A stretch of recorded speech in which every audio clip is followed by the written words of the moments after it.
What's up everybody, this is Dave here with Comics Games Life, and today's video is on Absolute Batman Annual number 1. And in this issue, Absolute Batman takes on a group of radical extremists, hell-bent on eradicating anyone in their town that doesn't share the same skin color. And this issue starts off with a young Bruce reading over his father's shoulder as Thomas Wayne is reading a newspaper with a headline reading about some extremists setting off a bomb somewhere in Gotham City. And as Bruce is peeking over, he's asking his dad, why would anyone do this? And his father gives him the solemn answer of, I don't know. So Bruce goes on and asks, what do we do to stop this? And with a heavy heart, Thomas Wayne responds with, I don't know, I'm just one man. But the one thing I can do is do what I do best. And that's to teach others, to fill their hearts and minds with good things, with the hopes that none of his students will ever travel down this path of hate and destruction. And then he flips the question and asks Bruce, so, what are you going to do about it? Now fast forward a few years and we're taken to a place called Slaughter Swamp. Now this is just a few miles outside of Gotham City. And don't be surprised if this rings a bell, because in DC's main universe, Slaughter Swamp was the place where Solomon Grundy rose from the dead. But here in the Absolute universe, this small town is about to turn into a war zone, as we see a rusty old pickup making its way into town, passing by a homeless encampment, where we see a priest with one eye passing out food to the inhabitants there. Now when the driver of this truck reaches his destination, we can see that it's Bruce Wayne, and he's meeting up with the point of contact, a long-bearded older man who seems to be the town's merchant for bullets, bombs, and guns. And Bruce hands this man a wad of cash because he's purchasing a flamethrower, explosives, rubber bullets, and beanbag rounds. So everything he's purchasing for the most part is non-lethal, because even though this is the Absolute universe and this Batman does tend to go overboard on the violence, he still has his no-kill rule. Now with that being said, these events take place before Absolute Batman issue number 1. So this doesn't break up the continuity going on in the primary Absolute Batman series. So Bruce's motivation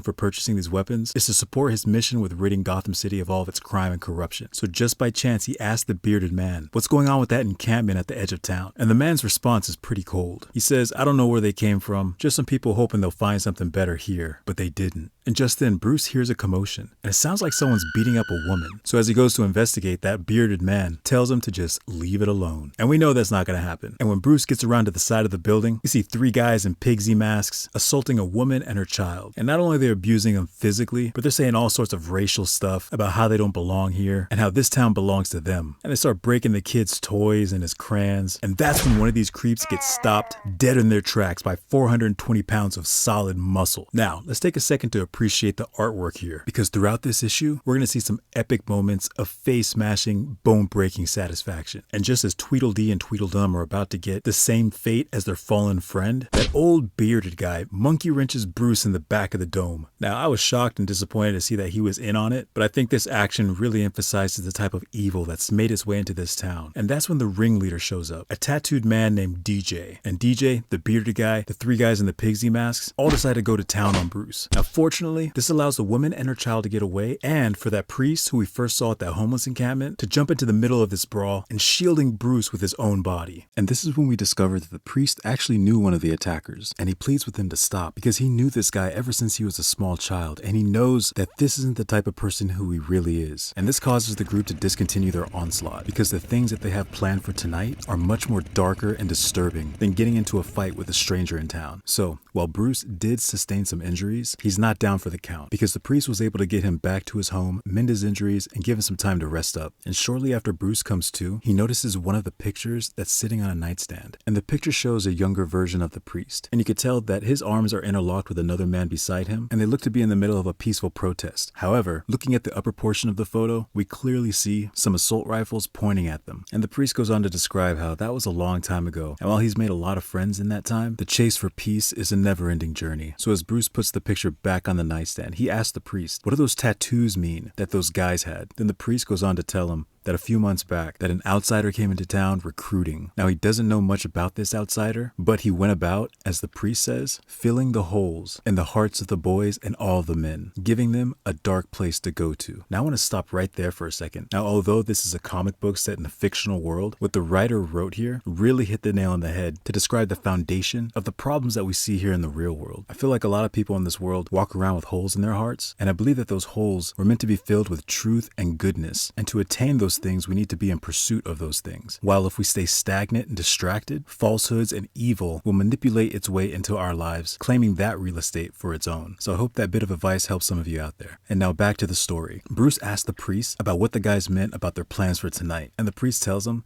that they plan on running out all of those people in those homeless encampments by any means necessary. And you could tell by their previous bedside manner, they're probably not going to ask them nicely. So that's when Bruce picks up his jacket and marches his way outside. Now we could tell that these guys, they torched his truck, but fortunately they didn't harm the package that was in the bed of the truck. So Bruce grabs it and starts walking off. And the priest asks Bruce, "What are you gonna do?" So Bruce drops a Batman answer and says, "Sometimes peace isn't an option." Now in these next panels, you can definitely see the tension building. Imagine being one of those inhabitants in the tents and seeing this lynch mob patiently waiting on the horizon. And what makes things even worse, the local police end up showing up. And for a split second, you think they're gonna put a stop to this. But come to find out, they're just part of the problem. Now, with the gang all together, led by this wannabe Negan, they set their fists, bats, and knives on the innocent people in this encampment, all the while screaming about power, how they are power, pure power, white power.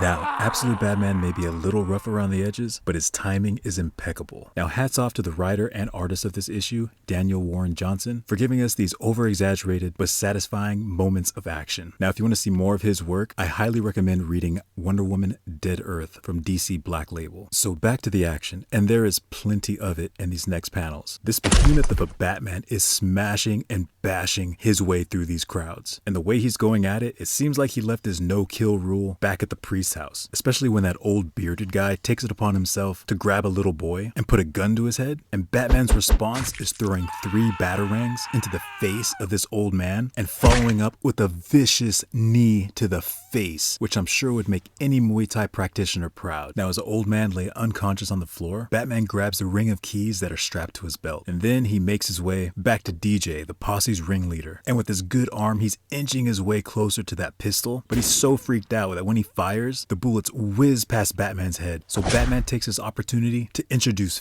fist to face with enough sequels to make the Friday the 13th series jealous. But just then, the priest interrupts Batman's 5-finger installment plan of justice, and he yells at him to stop. And he tells Batman that this won't fix anything. And he goes on and tells him, "I don't know how to make this better. I only know how not to make it worse. Please, this isn't the way." And just when you think Batman has a change of heart, he screams, "This is my way." So after the beating of their leader, the rest of the lynch mob fled like cockroaches and ran back to their headquarters, which gave Batman a perfectly followable trail. But instead of heading back there on foot, that ring of keys he took from the old bearded man, he sees something that one of these keys has just given him access to. And this, my friends, is where he first gets the Batmobile. Now, we first saw the Batmobile back in Absolute Batman issue number 2, but that's when it was already decked out with bat paraphernalia and gadgetry. This is the Batmobile in its raw form. Now, it doesn't have all the tricks and weapons just yet, but Batman is still able to put it to good use as he smashes his way into their headquarters. And these guys don't know what to do. They're blindly firing guns, running every which way, but Batman is just mowing them down, swinging his axe like a barbarian until he finally decides it's time for some barbecue. And that's when he picks up the flamethrower and he burns their headquarters, burns their flag, and burns them. And as he's pretty much decimated these guys, that's when we see the priest running through the flames. And he doesn't even say one word to Batman, but immediately goes down and starts helping one of these militia members. Batman just looks on curiously and asks, "Why?" And the priest looks over his shoulder and tells Batman, "You have your way, and I have mine."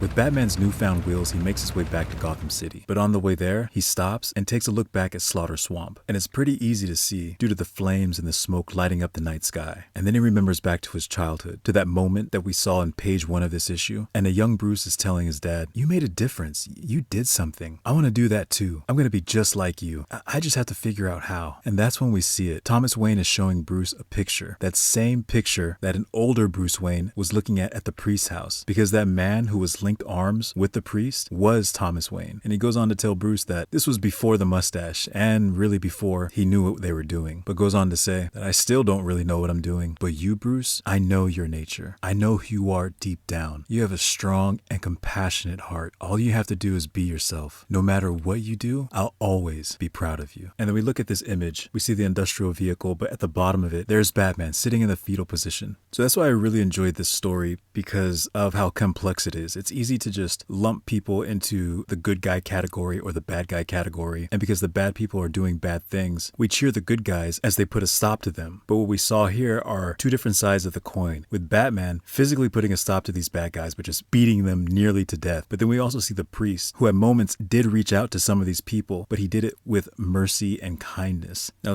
some will argue that one way is better than the other, but I think there are times when you need to draw your sword, and there are times when you need to give a helping hand. And they may not always be obvious in the moment, because we see with Batman, like, he ripped into those guys, but he was being fueled by his rage. And there are people out there that no matter how hard you beat him down, it's not going to get rid of that motivation to do evil. But then you see the priest, that he was able to break through to some of the bad guys by reminding them of who they are and helping them in their time of need. But at the same time, if Batman didn't show up, his helping hands may have been useless in protecting those inhabitants, because those guys would have just beat them to death. And I'm pretty sure his cries and his pleas for mercy would have fallen on deaf ears. So I want to encourage everybody out there to just be the best version of who you are, and to stand up when it's time to stand up, and to give grace when it's time to give grace. Now that concludes the main story in Absolute Batman Annual number 1. If you guys enjoyed the story, feel free to subscribe, leave a comment, or like the video. Every little bit helps, and I truly appreciate it. And with the gift giving season upon us, I encourage all of you out there to help support your local comic and game shops. I thank and appreciate you all, and I will see you next time.